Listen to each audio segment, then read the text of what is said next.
Hey guys, welcome to my second video of today where I will be talking about the Arsenal-West Ham game. As we all know, this game was going to be one of the more difficult games coming up before we get to the end of the year. And I've got to say that it will be a challenging one, especially when we don't have the likes of Pierre-Emerick Aubameyang. If you haven't guys know, Aubameyang was stripped of the Arsenal captaincy and it will be a new captain that will be starting against West Ham tomorrow night. I did my video earlier on. Definitely click the link above or the link in the description below, which will have a link to that video. But got to talk about the Premier League and how everything is going to go there. Again, like I said, I think this is going to be a very difficult game. West Ham have been pretty much consistent as from the start of the season. They've beaten the teams all that they're supposed to beat for the most part. And, you know, they've done well against teams that maybe that they shouldn't have been beaten. Obviously, you got the Liverpool win, but their last game against Burnley didn't go actually quite that well. So the game against Burnley ended 0-0 with them. Now, that was away, but the game against Arsenal was away for West Ham. Haven't really done a look at kind of what their stats are away, but when you're looking at the lineup, you got to say that maybe they should have done better. Burnley matched them in terms of formation. For the most part, Lanzini generally plays a little further forward, so in a way he kind of is like playing with two strikers, which Burnley played. Arsenal kind of play with two strikers as well, but for the most part, most of the time, we're either playing like a 4-4-1-1 or like a 4-2-3-1, which is perfect because that's how Arsenal generally play. So this could be well, for me it is a problem. Because if we go against West Ham with a 4-2-3-1, in my opinion, I don't think that that's good enough to beat them. So looking at their lineup, right? If you don't take an account of their defense, so for me, like their defense in the Burnley game was Kufal, Dawson, Issot Diop, and Masawaku. Um, they had Mikel Antonio up front, Jared Bowen right wing, Lanzini just behind in the 10, and Syed Benrahma as the left winger. But for me, the two main weakest positions that Arsenal have is in central midfield. Now, we are playing Granit Xhaka and Thomas Partey in that midfield. Granit Xhaka and Thomas Partey. Now, these are two players that form-wise, they haven't been great. Let's be really honest. Haven't been great at all recent form-wise, especially Thomas Partey. Granit Xhaka, he in itself has innate weaknesses in his game that for me, you cannot play him with Partey in that midfield. Which is why I am asking Arteta that we need to have a formation change for this game. Because West Ham's midfield consists of Thomas Souček and Declan Rice. These are two players, two complete midfield players. These guys score goals. They create chances. They can score goals with their feet, with their heads, and they hold the ball up well. These two midfielders are the key to the way in which they play. Now, they don't really play the ball from the back so much with West Ham. But when you got two midfield players like Souček and Declan Rice, you kick it to them, chest, control, bring it down, brings other into play. Whether it's the fullbacks in defence or you got the wingers there as well. That's the type of midfield that they have. And for me personally, I think that we need to have a midfield that's industrious, that can be able to go toe-to-toe with them. And if we go man for man, I don't think it's going to work. But if we're able to swarm the midfield and to prevent them from doing what they do best, we can limit the feed that the service that they generally would give to the kind of forward players, to the Lanzinis, the Benramas and Bowards and Antonios of this world. And if we're able to do that, we could potentially pull out a result out of this game. A draw, which is what I think that the result will be. And I'm going with a 1-1 draw in this game, in my opinion. I think that that's something that we should be getting. I've been talking about it over the past couple of weeks.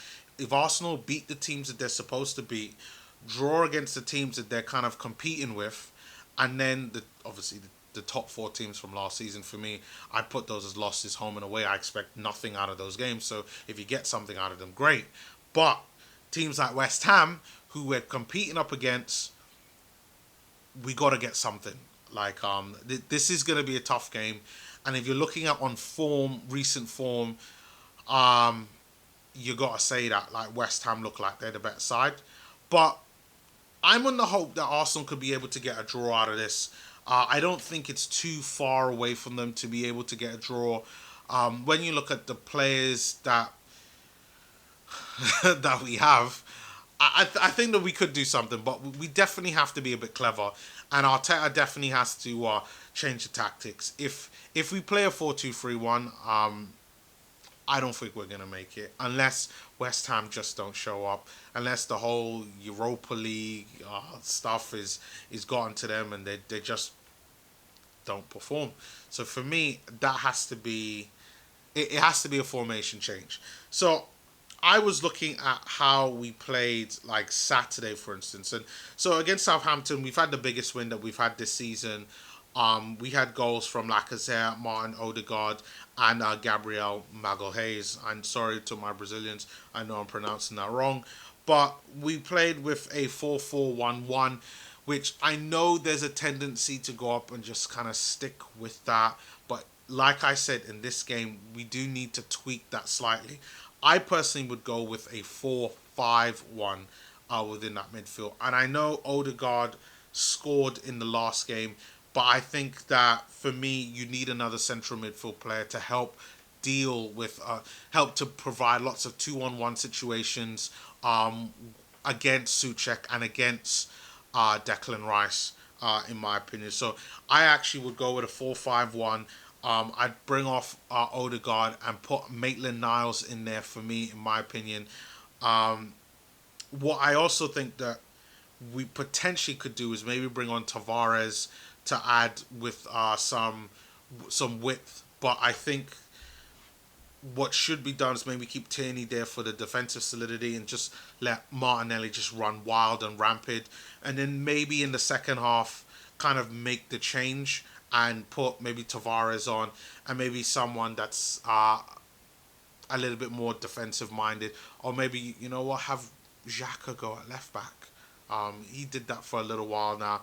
Xhaka go at left back and then maybe bring on like an Odegaard, have Maitland-Niles sit there in midfield. Maitland-Niles could also help to cut. Who knows? Maybe Maitland-Niles could go at left back once you kind of bring on Tavares to help provide that defensive solidity too.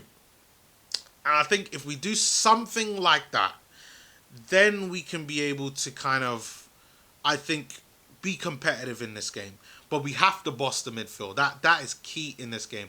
If we control the midfield, then we're going to be in a great place. I expect the lineup, besides the changes that I mentioned, I expect the defense to stay the same. Maybe Tierney, but for me, he got the assist. I think he should stay. I think the mid. I'd prefer if Thomas Partey and Xhaka weren't in that midfield, but I don't see that changing, especially with the whole Aubameyang thing that's going on. I expect Xhaka to be starting, so Partey and Xhaka will be starting in that midfield. Hopefully, with them will be Maitland-Niles to create that 3 central midfield players to help to cover everything, and then Martinelli on the left. I prefer him on the right and Saka on the left, but nevertheless, who knows? Both of them should be interchanging with one another, in my opinion. And then for me, it's Lacazette up top. He's the most experienced one. I think he gives you overall. I think he gives you something that Aubameyang doesn't. Holds the ball up nicely. Does need to take a lot more shots. I think he's a very selfless player. Is what I'm finding, but that's okay. But I think just hope he's just a little bit more selfish in this game. There were a few times that he could have just taken a shot when he kind of chose to pass it and be a little bit more of a playmaker. But I don't mind that. I don't mind that. I think as long as someone's scoring it or working the goalkeeper, then that's okay with me. So yeah. But guys, leave your comments below. What do you think about how the game is going to go up against West Ham? How do you think the whole Aubameyang thing will affect us in this game? Yeah. Do you agree with a 4-5-1? I'd even take a 5-4-1. Maybe that's the route to go. Yeah.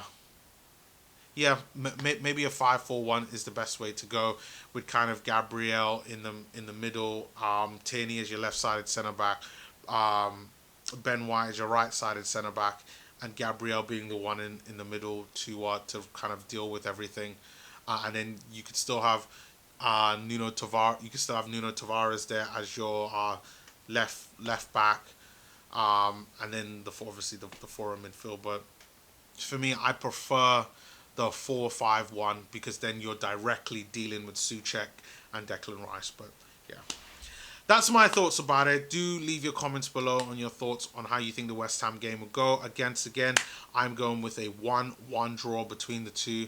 I think that would be a fair result. I think if Arteta gets his tactics right, then I think a draw is feasible. But let's not get away from ourselves. This is going to be a tough game, Arsenal fans.